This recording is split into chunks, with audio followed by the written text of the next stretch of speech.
नमस्कार। स्वतंत्रता संग्राम और संस्कृत, भारतीय नवजागरण तथा स्वतंत्रता संग्राम में संस्कृत की भूमिका। यह पुस्तक अभी अभी छपकर आई है। मेरे द्वारा पुस्तक की रचना की गई है। इसके नाम से जैसा आप जान सकते हैं, आज़ादी की लड़ाई के दौरान संस्कृत की भूमिका क्या रही, संस्कृत के पंडितों ने आज़ादी की लड़ाई में क्या योगदान दिया और क्या आज़ादी की लड़ाई को लेकर अंग्रेज़ों के विरोध में, ब्रिटिश शासन के विरोध में संस्कृत में साहित्य लिखा गया तो क्या क्या लिखा गया, इस पर इसमें विचार किया गया है। यह पुस्तक जहाँ तक मैं समझता हूँ, संस्कृत के संबंध में कुछ अनछुए पहलू उजागर करती है। संस्कृत के संबंध में अंग्रेजी शासन के दौरान औपनिवेशिक काल में ही यह धारणा बद्धमूल कर दी गई कि यह एक अतीत की भाषा है, कर्मकांड की भाषा है या वेदों पुराणों की भाषा है। प्राचीन साहित्य इसमें है, नया साहित्य इसमें नहीं। और इसके पंडित सीधे सीधे अब राजनीति में हस्तक्षेप नहीं करते, वो पूजा पाठ के लिए हैं। आज़ादी की लड़ाई के बाद भी इस धारणा को खूब पोसा गया। सुविधा थी, समाज के जो कर्णधार थे उनको, समाज के एक तबके को भी, कि यह धारणा संस्कृत के संबंध में बनी रहे। उसकी जो तेजस्वी परंपराएं हैं और उससे जुड़े हुए जो लोग समाज के लिए अलग तरह से काम कर रहे हैं, वो सामने ना आ पाए। अंग्रेज भी यही चाहते थे और बाद में भी यही स्थिति कुछ हद तक रही। इस संबंध में विशेष न कहकर मैं कुछ अंश इस पुस्तक के फ्लेप से पढ़ूंगा और फिर इस पुस्तक की बहुत संक्षेप में विषय वस्तु के बारे में कहूँगा। संस्कृत साहित्य तथा भारतीय परंपराओं के अध्येता प्रोफेसर राधा वल्लभ त्रिपाठी ने अपनी इस पुस्तक में अन्वेषण और तथ्यों के आधार पर भारतीय नवजागरण तथा स्वतंत्रता संग्राम में संस्कृत की अद्वितीय और महती भूमिका पर सप्रमाण विचार किया है। औपनिवेशिक शासन के समय संस्कृत के विषय में यह मिथ्या धारणा बहुप्रचारित हुई कि संस्कृत केवल धर्म और कर्मकांड की भाषा है। इसके साथ ही संस्कृत साहित्य को अतीत की धरोहर के रूप में प्रस्तुत करते हुए उसके सतत विकास और सृजनात्मक स्फूर्ति को भी अनदेखा किया गया। इस पुस्तक के प्रथम खंड में नवजागरण और संस्कृत, 1857 की क्रांति और संस्कृत, स्वाधीनता संग्राम और संस्कृत के पंडित, स्वाधीनता संग्राम और संस्कृत पत्रकारिता तथा स्वाधीनता संग्राम और संस्कृत के कवि, इन शीर्षकों से 5 अध्यायों में संस्कृत की उपेक्षित और स्मृत और विस्मृतप्राय प्राणवान परंपराओं का पुनराविष्कार किया गया है। द्वितीय खंड में रणभेरी शीर्षक के अंतर्गत स्वतंत्रता संग्राम के दौर में संस्कृत में लिखे गए क्रांति गीतों और राष्ट्रीय भावधारा की कविताओं का चयन प्रस्तुत किया गया है। 19वीं शताब्दी में संस्कृत के माध्यम से स्फूर्त हुआ नवजागरण का भाव स्वातंत्र्य चेतना में ढलता गया। तारानाथ तर्कवाचस्पति, ईश्वर चंद्र विद्यासागर, आनंदराम बरुआ, बाल गंगाधर तिलक, श्रीपाद दामोदर सातवलेकर, त्र्यंबक भंडारकर,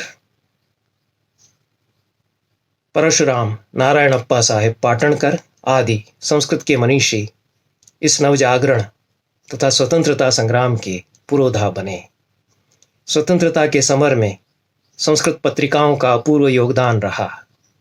19वीं शताब्दी के उत्तरार्ध से 20वीं शताब्दी के पूर्वार्ध में संस्कृत में लगभग 500 पत्रिकाएं प्रकाशित हुई। कुछ अल्पकालिक थीं, कुछ महीने ही चल सकें, उनको प्रतिबंधित किया गया, उनके संपादकों को यातनाएं दी गईं और वे बंद कराई गई। कुछ पत्रिकाएं कुछ वर्षों तक प्रकाशित होती रहीं। सैकड़ों की संख्या में 1860 से लगाकर 1947 के पहले तक संस्कृत में पत्रिकाएं निकली। आज़ादी की लड़ाई के बाद निकल रही हैं 100 से अधिक पत्रिकाएं, उन पर बात नहीं की जा रही है। आज़ादी की लड़ाई के पहले जो साहित्य लिखा गया, आज़ादी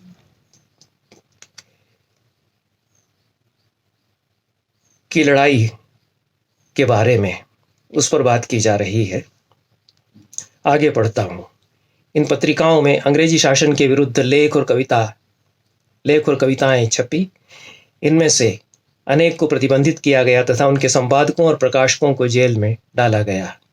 इन सब का तथ्यात्मक ऐतिहासिक विवरण यथासंभव इस पुस्तक में दिया गया है।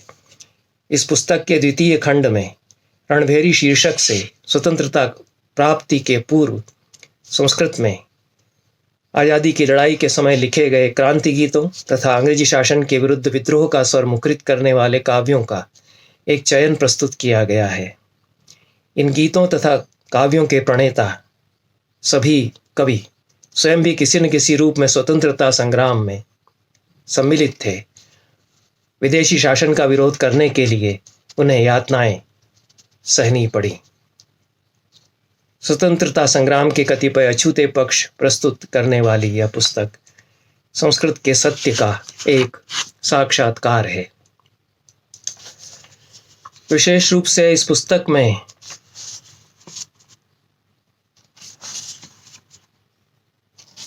जिन कवियों की रचनाएं परिशिष्ट रूप द्वितीय खंड में रणभेरी शीर्षक के अंतर्गत चयन करके प्रस्तुत की गई हैं, उसमें 13 कवि हैं। लोकरत्न पंत गुमानी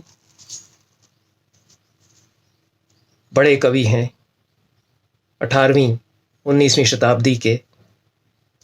अंग्रेज धिकृति, अंग्रेज राज्य वर्णनम, ये 2 इनकी रचनाएं यहाँ संस्कृत में लिखी गई प्रस्तुत हैं। और कुमाऊनी, नेपाली, हिंदी, इन भाषाओं में भी गुमानी ने अच्छी रचनाएं की। वे बड़े कवि अपने समय के हैं। श्रीधर पाठक का भारतस्तवः संकलित किया गया है। श्रीधर पाठक हिंदी के भी कवि माने गए हैं, परिचित कवि हैं। संस्कृत में अनेक रचनाएं उन्होंने लिखी। गोखले प्रशस्ति उनकी है। अपने पिता पर मार्मिक कविता उनकी संस्कृत में है। भारतस्तवः यद्यपि मिश्रित संस्कृत में है। श्री अरविंद की भवानी भारती एक बड़ी क्रांतिकारी कविता इस समय की है। 1907 के आसपास लिखी गई। यह पूरी इसमें संकलित की गई है। अप्पा शास्त्री राशि वडेकर बड़े कवि हैं संस्कृत के, बड़े संपादक भी हैं। और सुनृतवादिनी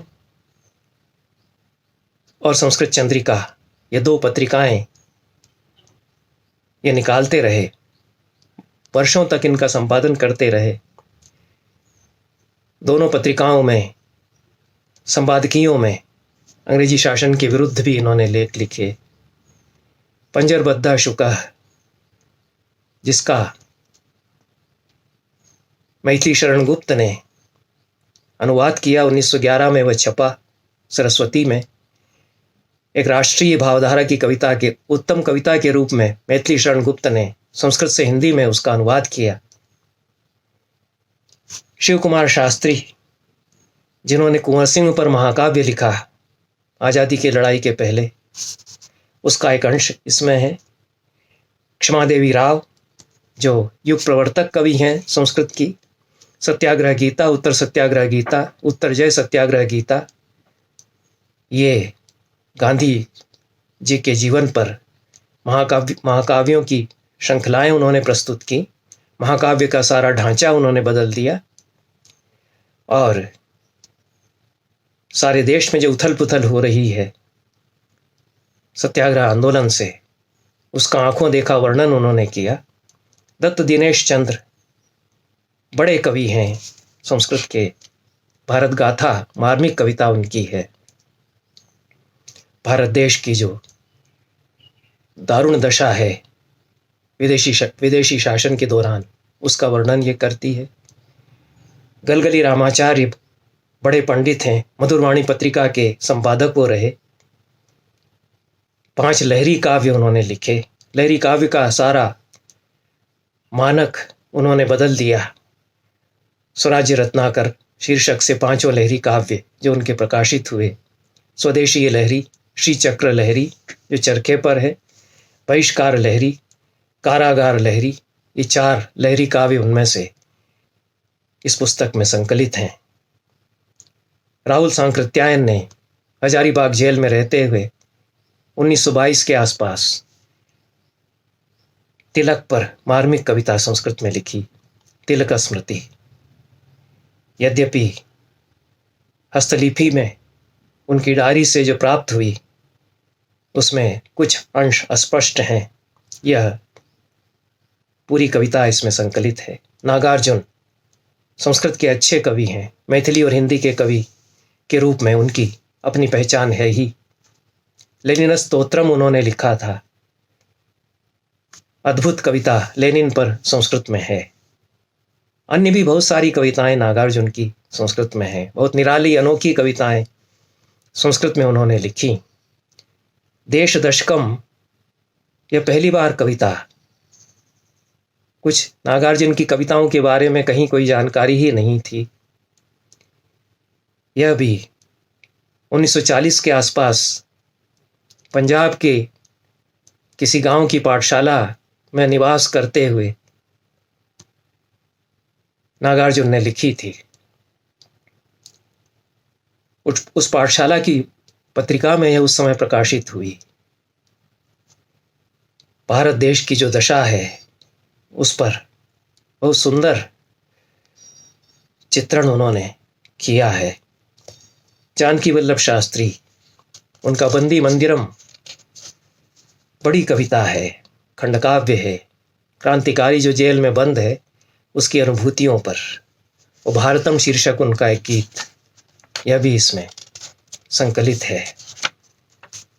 रामनाथ पाठक प्रणयी